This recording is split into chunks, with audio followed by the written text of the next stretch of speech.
Welcome to Mark T. Maker. My name's Mark Taylor. Today we're going to be looking at clay shaping tools. And I'll show you the different clays that I've started to work with. Now these tools I'm about to show you can use with any kind of clay, but this is a plastilina clay made by Chavant, and they make several different types of clay. This one's called Clayette. Now that's about $16 for 2 pounds, and this is some plastilina clay that I got from Walmart. 2 pounds was only $6. So this is great for beginners. You can get it online or you can get it at Walmart, and it's inexpensive and it works great. Now you'll need a wire armature if you're using this type of clay. And you can see it comes in different gauges. And that's how wire, take a screenshot of that. This is how wire is measured in gauges, AWG, all wire. So this is electrical wire, just so you can kind of get an understanding. And this is armature wire that I bought on Amazon. That's about 14 gauge. This is about 20 gauge. You can see how tiny that is. This is about 10 to 8 gauge, and it's pretty stiff, so it'll hold pretty heavy clay. So when I'm doing, let's say, a little sculpture of a dog, I will find the skeleton of it on Google, just Google it, and get the skeleton and lay the wire on top of either a printed out picture or right on the screen and make the shape of a dog.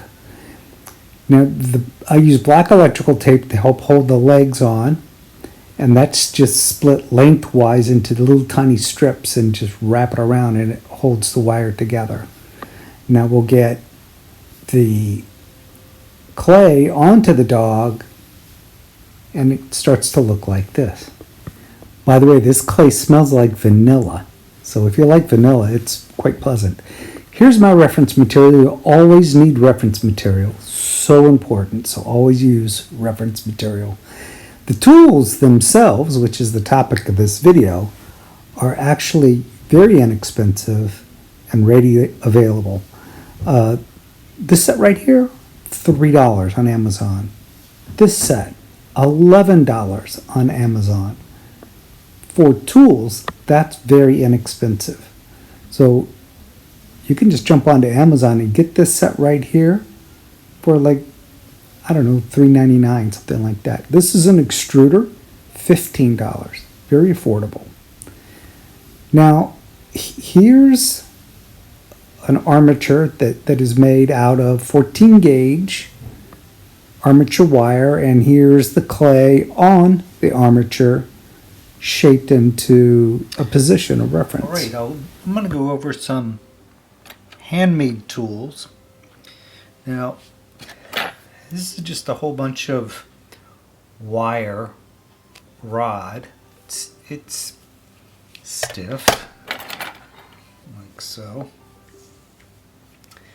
And on some of them, I flattened out the edges. Let me get this one and I'll show you. Flattened out the edge so it's flat, and with a file just made sure it's smooth. I use sandpaper on them as well to make sure that they're smooth and that they're not leaving black marks like on your finger, like this. If it is, polish a little bit on a strop and a piece of leather, and that will smooth it out enough so it doesn't discolor your clay. So I got both ends of this, and this I tapped it over with a hammer.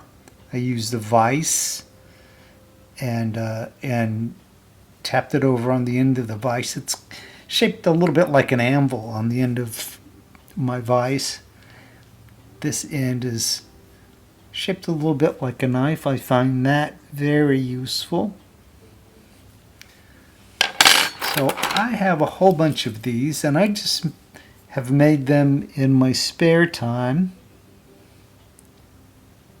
And they have different shapes. And all these shapes will be useful when modeling clay. This one's just a point.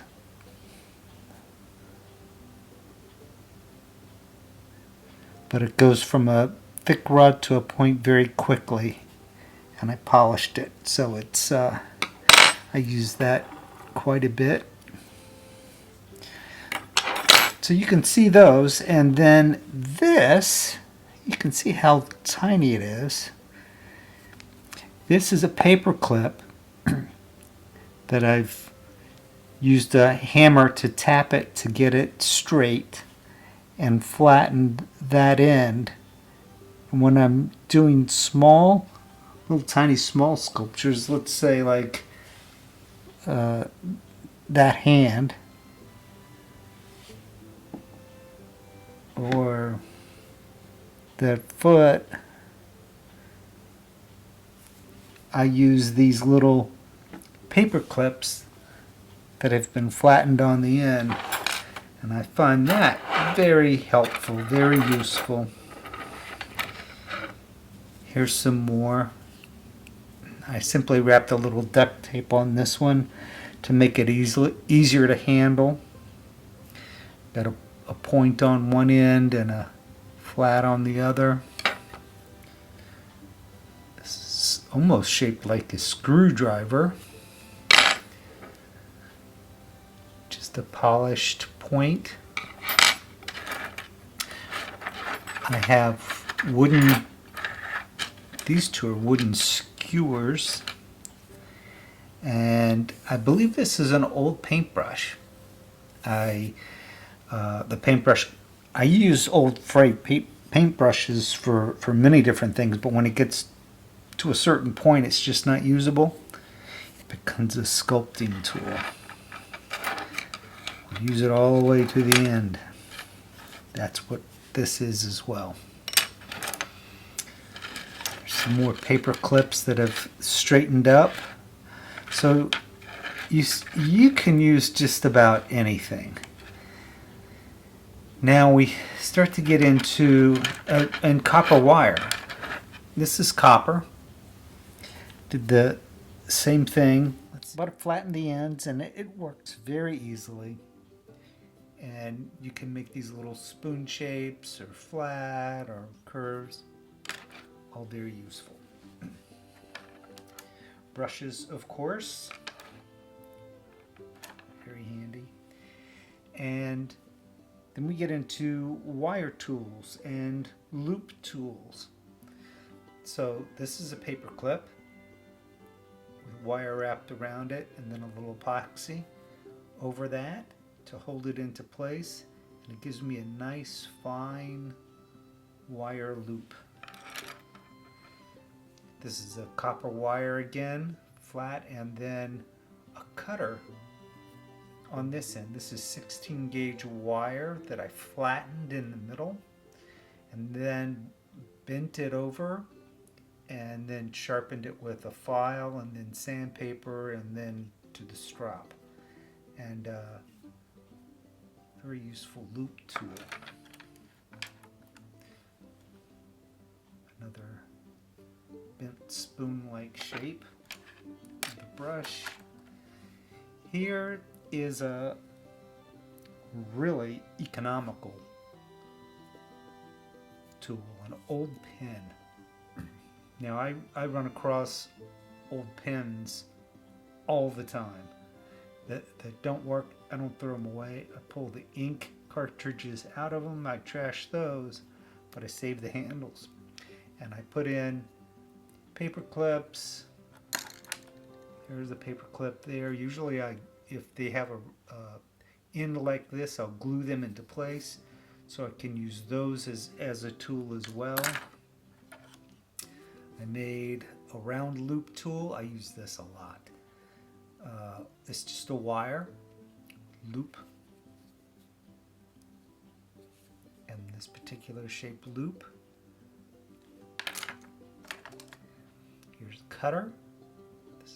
This is, I believe, this wire hammered out in the middle, and then there's a grinding wheel that I put this on, and I thinned it out. You can pound it to thin it out.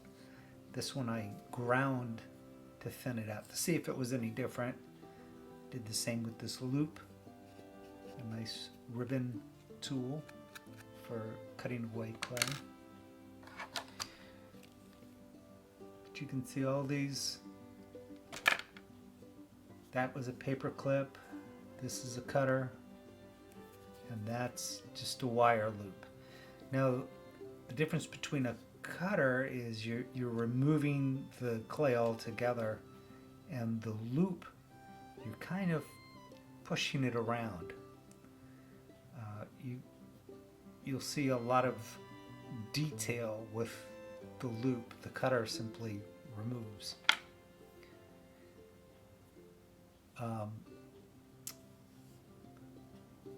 Cutter, homemade, pounded out wire and then sharpened. And so it just, it goes on and on. Oh, here I cut little notches with a file. And if you cut notches in a cutter, it's called a rake, because you can rake across clay and smooth out clay very quickly. This is an owl that I'm working on. Let's see, make sure I get these teeth face down. Yeah, there we go. So you can unify an area, and you can see where it's taking off the high points. Works real well. So you can end up with a very unified surface.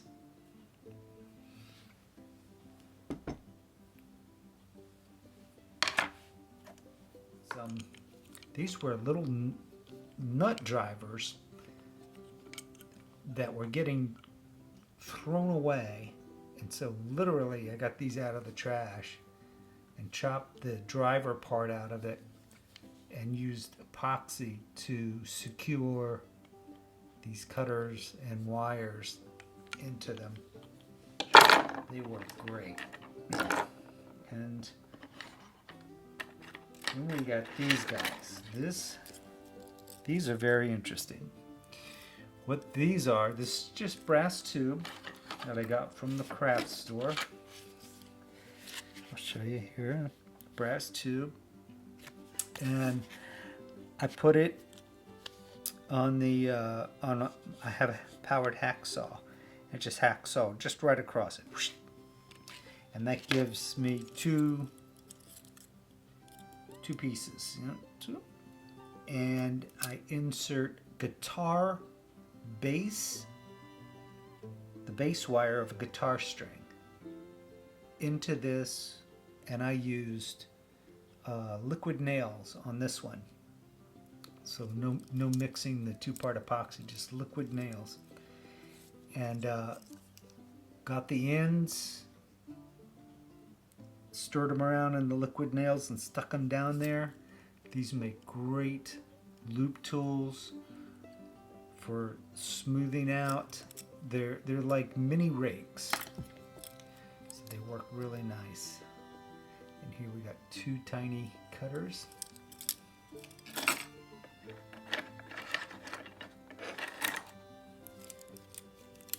We got a couple more cutters, different shapes. There's one that's a different shape. There's a wire. And this is the second string of a guitar. It's a little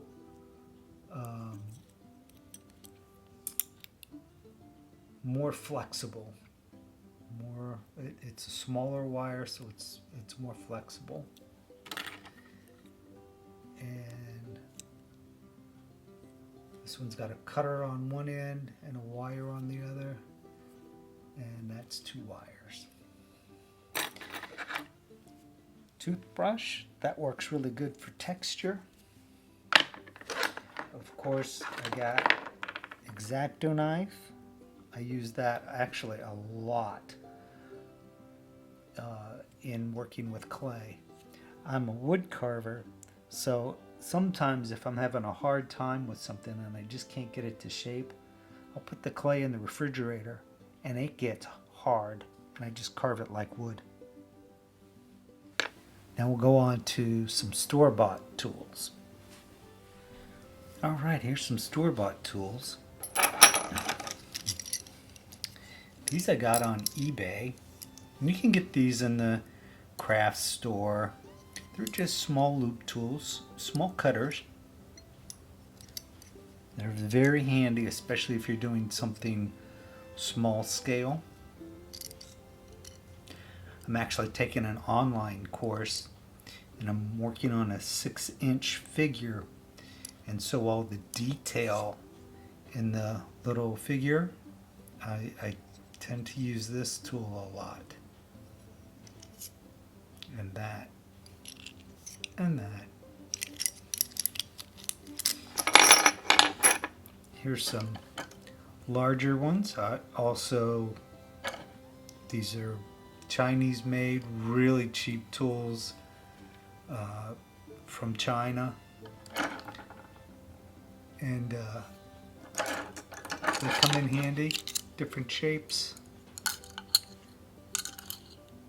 These are also available on Amazon and craft stores. This I've had for ages. Can't remember where it came from, but it's definitely a potter's tool. We got metal flat tools here.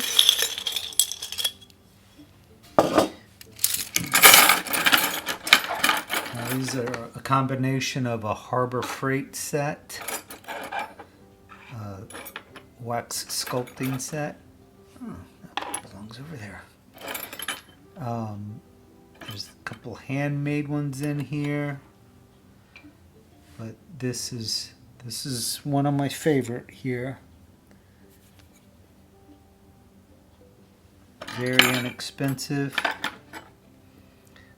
There's a pick. The straight needle, that I actually use that a lot too.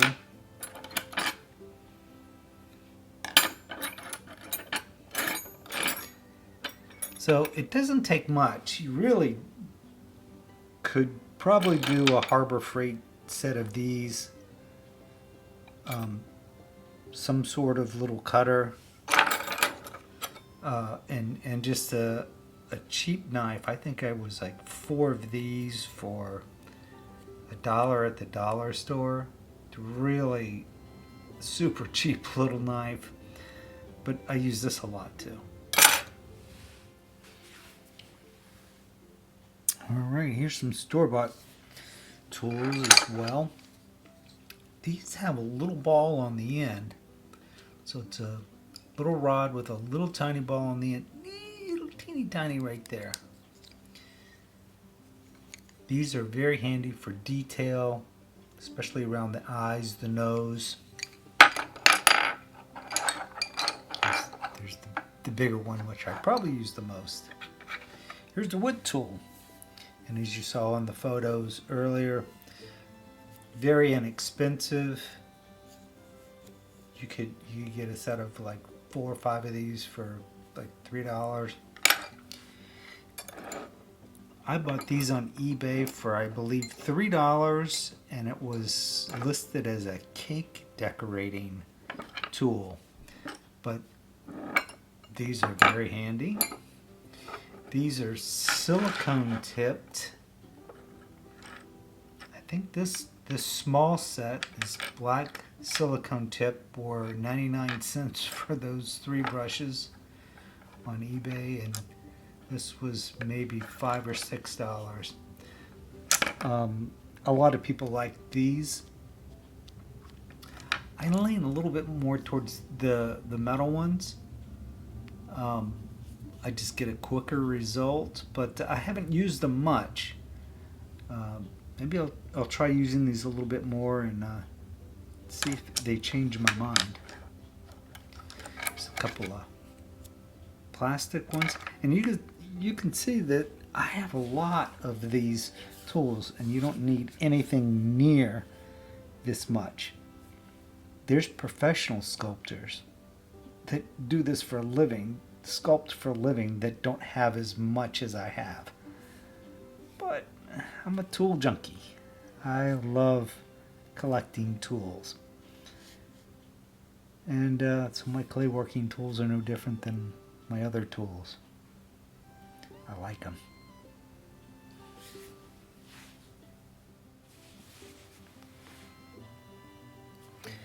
Alright, so here we have some more homemade tools. These are just dowels. Being a wood carver, I just took my pocket knife and just carved a flat on one side and a point on the other. And I used a polyurethane to coat this, and then I put a light wax on it. And that'll just, the clay will still stick to it a little bit. This is air dry clay, so it's a little bit hard, but really you could use it for any type of clay. These are great because basically whatever you want, you make, and it's different size dowels. I made this more as like a little rolling pin. This side's got a ball on one side and this shape on the other. That's very useful. It's another store-bought. These folks make a lot of brushes. A dental pick. That works really good for detail. Butter knife. I got this from a thrift store for, I think it was $1. I did sharpen it slightly, not cutting sharp, but sharp enough to be able to cut down through clay. And there's a lot of people that use just a tool like this. That's it. That's all they use to sculpt. Depends on your style and what you like. These are ceramist tools, and this is used for unifying a surface, smoothing it out. Let's see, I'll show you how it works. Let's say you finish an area and it's got all these fingerprints and lumpy area. You would take this, put a little tension on it and bend it to the curvature that you want and just drag it, and it helps to unify an area, and it'll leave a texture behind, but the area, once you smooth out that texture, that area underneath will be unified and smooth. So this can become very useful. I've seen a lot of portrait artists use them for the head and for the face to smooth it out. This one without teeth, so even more detail, and it helps take down some of the texture that you just put in. Very useful tool. Can save you a lot of time. This is just a little brass bar, but I use it as a long cutter. So if I run some clay through a pasta maker, which is another tool that you can use, a pasta maker, and you want one long, clean, sharp edge. Now Now it's not sharp like a razor blade, but it is. I have sharpened it. And you could probably cut into an apple with that, but it's not gonna cut you if you run your finger along it.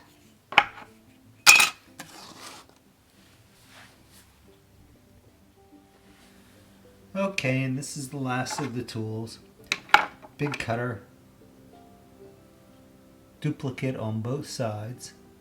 So you could take a duplicate like this that has the same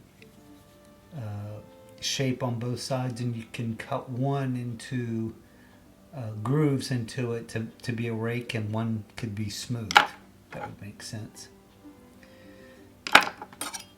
These make good tools as well. Little palette knives. That's our buddy Bob Ross. And large tools. I actually got these to give pumpkin carving a try. This one's actually a rake. This side's a rake. I don't know if you can see the teeth there. But this side's a rake. And this side's smooth. This side is a rake. And this side's smooth. And that side's a rake. You can see the clay is kind of stuck in it. And that side's smooth. And a cutter. Once again, you can see the wire on the outside on this one. This one's very strong cutter. And that's it for my tools. Please like and share, and I'll see you next time.